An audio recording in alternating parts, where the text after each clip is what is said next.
নমস্কার, আমি ঋতব্রত। ঋতব্রতের সাথে কিছুক্ষণ এই চ্যানেলে আপনাদের স্বাগত জানাই। মূল বিষয় শুরু করার আগে আমি আবার সবাইকে অনুরোধ করব চ্যানেলটি সাবস্ক্রাইব করবেন। এই চ্যানেলে আমি বিভিন্ন সামাজিক, রাজনৈতিক, বিনোদনমূলক বিভিন্ন বিষয় নিয়ে কথাবার্তা বলি, বিভিন্ন বিষয় বিশ্লেষণ করি। আমার যে বিশ্লেষণ সঠিক বলে মনে হয় আমার বিচার বুদ্ধি দিয়ে, সেভাবেই আমি একটা জিনিসকে আপনাদের সামনে তুলে ধরি। তো এই চ্যানেলটি যদি আপনাদের ভালো লেগে থাকে, আমার কথাবার্তা, আমার বিশ্লেষণ যদি আপনাদের ভালো লেগে থাকে, তবে এটুকু অনুরোধ আমি করতেই পারি, তাই না, যে চ্যানেলটি সাবস্ক্রাইব করে নেবেন। আজকে আমাদের বিষয় হচ্ছে কর্পোরেট জিহাদ। আপনারা তো অনেকেই লাভ জিহাদের কথা শুনেছেন, কর্পোরেট জিহাদের কথা অতটাও হয়তো শোনেননি। আজকে আমি সেই বিষয় নিয়েই কথা বলবো।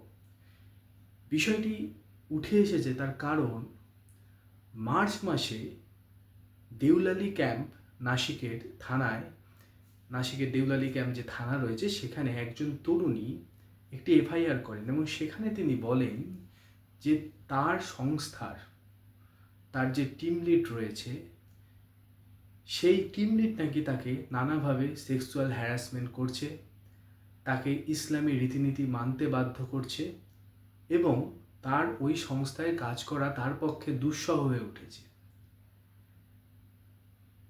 এতটুকু শুনবার বা জানবার পর মনে হতেই পারে এটা একটা সাধারণ ঘটনা, কিন্তু যখনই এই বিষয়টি নিয়ে পুলিশ তদন্ত করতে নামে, নাসিকের দেউলালি ক্যাম্প থানার পুলিশ যখন তদন্ত করতে নামে, তখন দেখা যায় বিষয়টি এতটাও সহজ নয়। এটা আরেকটা জাস্ট সেক্সুয়াল হ্যারাসমেন্টের ঘটনা নয়, এর পেছনে লুকিয়ে আছে একটা বড় উদ্দেশ্য, একটা বড় অসৎ উদ্দেশ্য, ধর্মান্তরকরণের একটা উদগ্র প্রচেষ্টা এবং একটা জেহাদি মনস্তত্ত্ব।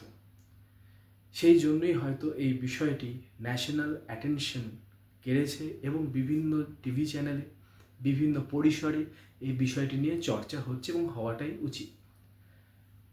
সমগ্র দেশবাসী স্তম্ভিত হয়ে গিয়েছিল যে দেশের এমন একটি বহুজাতিক সংস্থায় এই ঘটনাটি ঘটেছে এবং যিনি এফআইআর করেছিলেন তিনি দেশের এমন একটি বহুজাতিক সংস্থায় কর্মরত যার মার্কেটে প্রচুর গুডউইল আছে। এবং মজার কথা কি জানেন, ওই কোম্পানির হয়ে আমিও কাজ করেছি। আমার জীবনের প্রথম চাকরি ওই কোম্পানিতে। কোম্পানিটির নাম টিসিএস, আপনারা সবাই জানেন, টাটা কনসালটেন্সি সার্ভিসেস। তো সেই কোম্পানিতে কর্মরত একজন মহিলা যখন এরকম অভিযোগ করছেন, তখন সেটা নিঃসন্দেহে খুব একটা ভালো লাগার বিষয় নয়, ব্যক্তিগতভাবে তো অবশ্যই। কিন্তু টিসিএস যেখানে, যার এত গুডউইল সমগ্র দেশ জুড়ে, সেখানে এরকম ঘটনা ঘটলো কী করে এবং এই ঘটনা ঘটালোই বা কারা এবং তার পেছনে উদ্দেশ্য বা কী, এই সমস্ত বিষয় আজকে এই আলোচনায় উঠে আসবে। পুলিশ যখন তদন্ত করতে নামে, তখন পুলিশ দেখে যে তরুণী এফআইআর করেছিল, তার এফআইআর মূলত যে ব্যক্তির বিরুদ্ধে, তার নাম দানিশ শেখ। তদন্তে জানা যায় দানিশ শেখ ইতিমধ্যেই বিবাহিত ছিলেন, তা শুধু নয়, 2 সন্তানের বাবাও ছিলেন। তিনি সেই তরুণীকে মিথ্যা কথা বলেন এবং সেই তরুণীর সাথে শারীরিক সম্পর্ক স্থাপন করেন, তাকে ইসলামিক রীতিনীতি মানতে বাধ্য করেন এবং এই জাতীয় কুকর্ম করার পর তিনি সেই তরুণীর পাশ থেকে সরে যান। তরুণীকে নানা রকম হুমকি দেওয়া হয় এবং সেই তরুণী বাধ্য হয়েই কিন্তু এফআইআরটি করেন।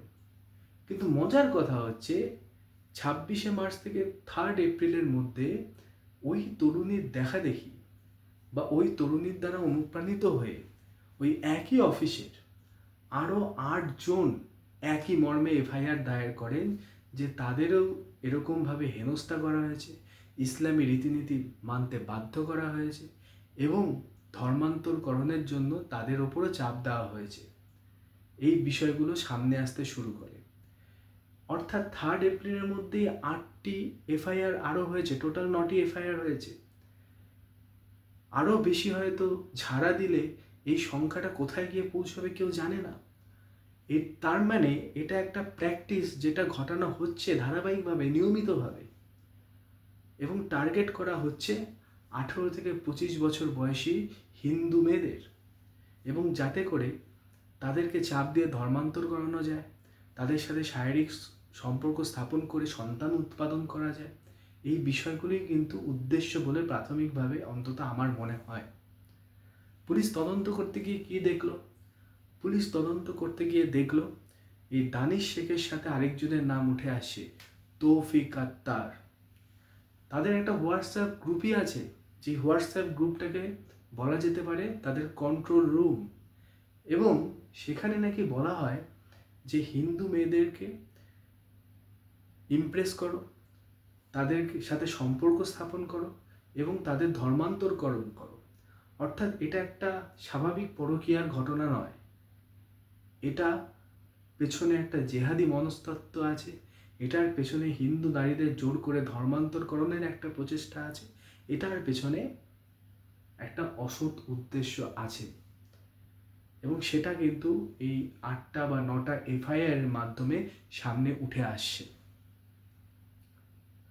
তো এই যে তৌফিক আত্তার, দানিশ শেখ, তারা একটা চক্রের মতো করে কাজ করছিল।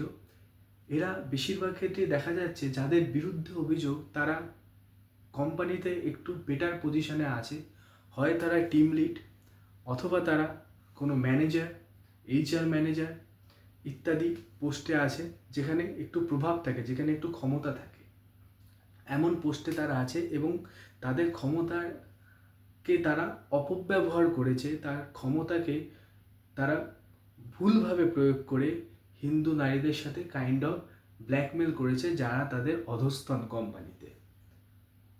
এবং সেটা কিন্তু কোম্পানিতে করা টিসিএস এর মতো বহুজাতিক সংস্থায় এই প্র্যাকটিসটা যে হচ্ছে, এই প্র্যাকটিসটা যে চলছে, সেটা ভাবাই যায় না। আমি নিজেই এইচআর ম্যানেজার, এখানে একজন এইচআর ম্যানেজার নিদা খান, তার নাম উঠে আসছে। কোম্পানিতে যেটা হয়, আপনারা যারা কোম্পানির স্ট্রাকচার বোঝেন তারা জানবেন যে যখনই কোনো এমপ্লয়ের কোনো অসুবিধা হয়, তারা গিয়ে প্রথমে এইচআর ম্যানেজারের কাছে গিয়ে বলে। এইচআর ম্যানেজারের দায়িত্ব হচ্ছে বিষয়টি সম্বন্ধে যাচাই করা, হয় বিষয়টিকে সেখানেই তার সলিউশন বের করে দেওয়া, অথবা সেটার যদি সিরিয়াসনেস খুব বেশি থাকে সেটা ম্যানেজেরিয়াল লেভেলে পরের হায়ারার্কিতে বা উচ্চ স্তরে পাঠানো, এটা এইচআরের দায়িত্ব। এখানে নিদা খান যে এইচআর ম্যানেজার, তার কাছে যখন কোনো তরুণী গিয়ে বলেছে যে আমাকে এভাবে হ্যারাস করা হচ্ছে, আমাকে এভাবে যৌন হয়রানি করা হচ্ছে, আমাকে এভাবে ধর্মান্তরকরণের জন্য চাপ দেওয়া হচ্ছে, তখন তিনি বলেছেন নাকি যে বহুজাতিক সংস্থায় এমনটা হয়েই থাকে, ইয়ার্কি ফাজলামো হচ্ছে। একটা বহুজাতিক সংস্থা এটা হয় কখনো? যদি হয়ে থাকে সেই বহুজাতিক সংস্থার লাইসেন্স বাতিল করা উচিত। এটা যদি একটা বহুজাতিক সংস্থার প্র্যাকটিস হয়, তাহলে সেই বহুজাতিক সংস্থার অবিলম্বে লাইসেন্স বাতিল করা উচিত, তাকে আমাদের দেশে ব্যবসা করতে দেওয়া উচিত না। নিদা খান এই যে অভিযোগগুলো তার কাছে জমা পড়েছে বিভিন্ন তরুণী মারফত, তিনি সেগুলো সম্বন্ধে কোনো সলিউশন তো দেননি। তিনি বলেছেন যে বহুজাতিক সংস্থায় এমনটাই হয়, এবং পুলিশ তদন্ত করতে নেমে যেটা বুঝতে পারে যে এই নিদা খানই হচ্ছে মাস্টার মাইন্ড।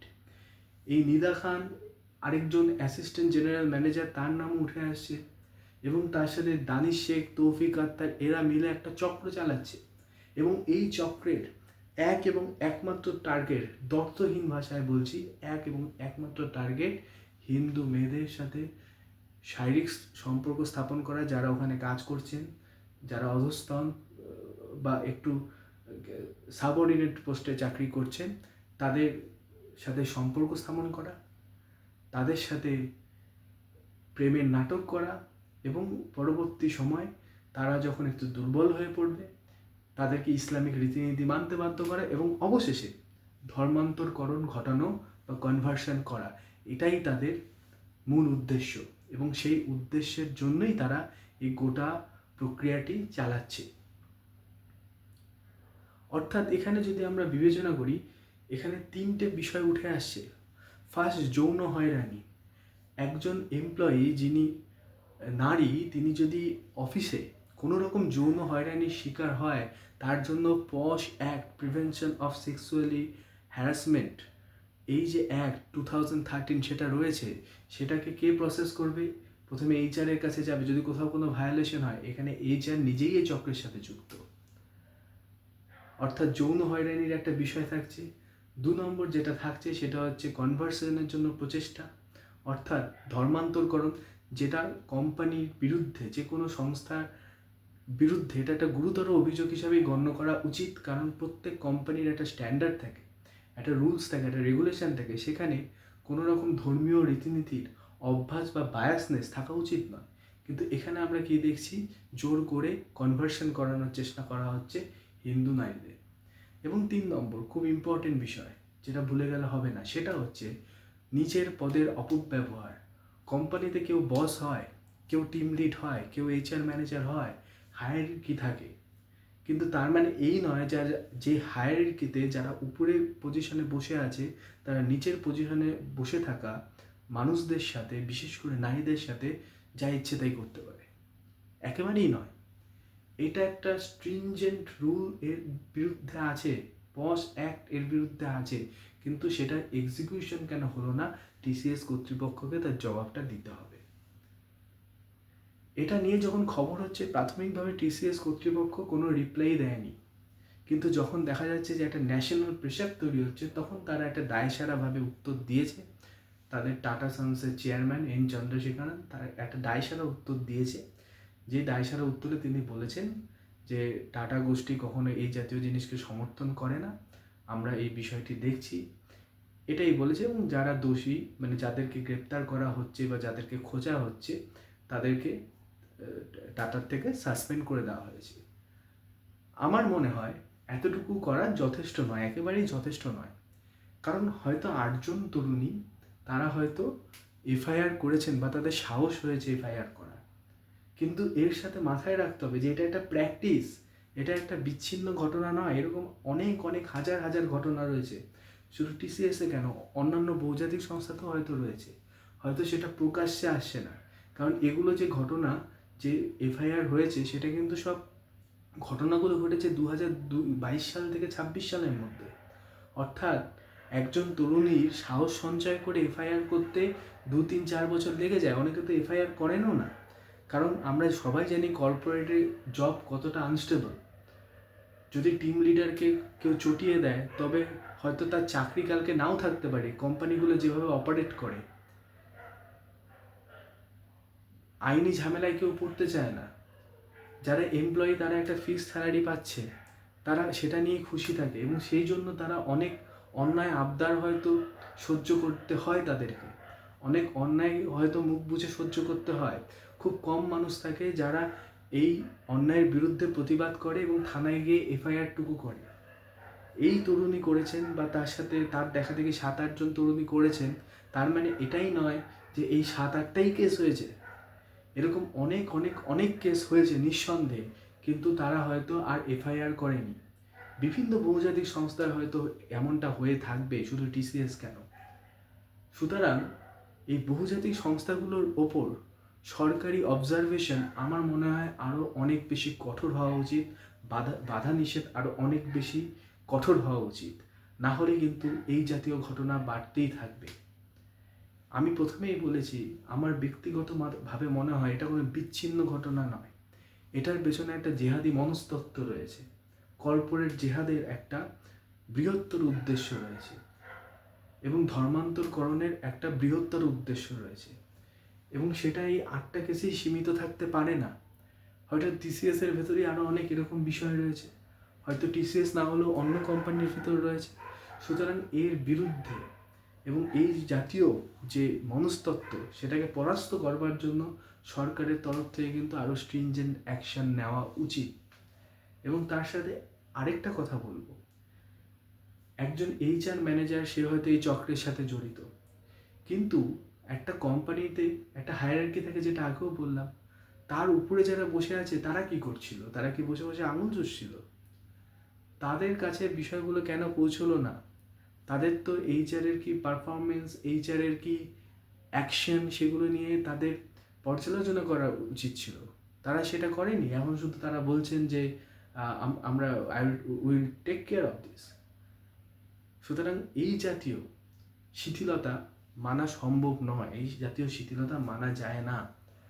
টিসিএস কর্তৃপক্ষের বিষয়টি সিরিয়াসলি দেখা উচিত এবং তার সাথে একই সাথে সরকারেরও এই বিষয়টি নিয়ে আমার মনে হয় আরও বেশি সিরিয়াস হওয়া উচিত এবং এই জাতীয় প্র্যাকটিস যেন চিরতরে বন্ধ হয় সেটা নিশ্চিত করা উচিত।